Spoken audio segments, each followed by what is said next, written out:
Hello everyone, welcome back to another video.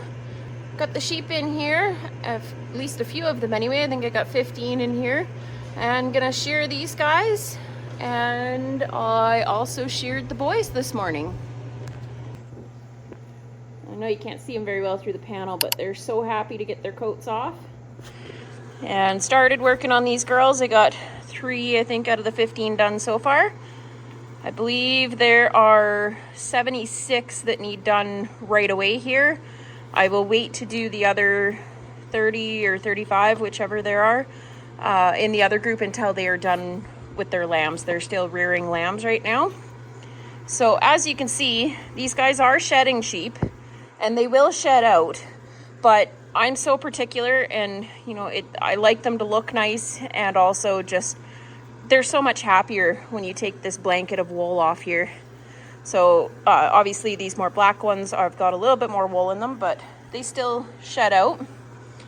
And then the more dorper ones, well, there is a wool one in here too, but the more dorper ones, like this girl right here, I literally just had to take her back and her flank, and she'll go and rub and make all these lines go away and finish shedding, and then she'll be nice beautiful white like the boys. So it'll be really nice to look out in the field when they're on nice green grass and see them all just looking beautiful, not shaggy little beasts like they look like right now. They look homeless right now.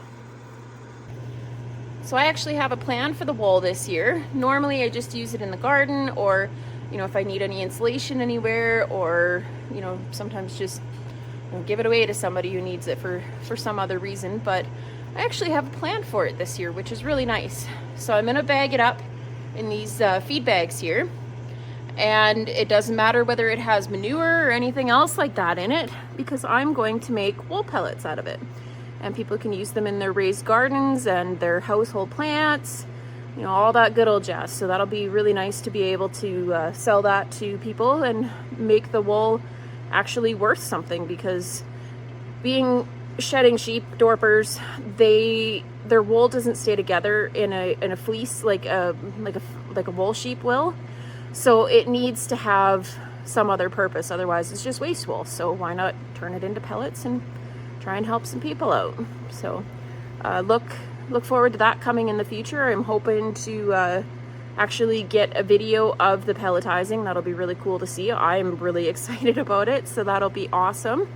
And yeah, so there should be some wool pellets available here shortly. I'm hoping in about 6 weeks to 6 to 8 weeks. Might be sooner, but 6 to 8 weeks. So I should also mention that I don't do this in the traditional shearing way of putting them on their bums and, you know, starting at their belly, hip, shoulder, neck, or well, chest, neck, shoulder, into the hip, and then roll them over and finish on the opposite hip. I do them standing up in a halter. I stretch their heads out, and they usually stand pretty good. I mean, some of the younger ones that haven't gotten used to my program yet, they will kind of thrash their head around. I mean, they're not throwing themselves, and it's not hurting the sheep at all. I'll give you guys a little bit of a look as to see how I do this, because it's not traditional, but it works, and it's something that I can do myself. I am strong enough to put them on their bum. The problem that I have is the flexibility, so I end up nicking them, and nicks just mean that they cut the skin a little bit as the wool goes through the cutter, catches the skin. So with doing them standing, I don't nick them, so that's why I choose to do it that way. It's better for the sheep. It's a little bit harder on my body. Like I said, I am strong enough to do it the other way, but I would prefer not to, and I hate seeing sheep walking around with nicks on them. So this is the way that I do it. Seems to work for me, and it's something that I can do myself, which is really nice. Even though I have all my rotational grazing project fencing to do still, I still have seeding to do as well. We just haven't had any rain. I still need to get going on that. I've been slowly working on it, but these management jobs on these sheep need done too. So the shearing will get done. That's why I only brought in 15 or so here. I'll do them, and then I'll run them back out and bring another 10 or 15 in a little bit later today, and work my way through those 76 or 78 or however many need done right now. Eventually 110, but it's nice to have the boys done and these guys done, at least today anyway. It's pretty warm outside, and it's quite smoky, so I got my fan blowing directly on me, and it's nice and cool, and it's wonderful to work in. So let's keep shearing.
A nice gentle rain would have been nice, but even with this hard rain, any rain is good at this point. I'll have to go check the garden and my seeds out back and in the front field and see how they're making out.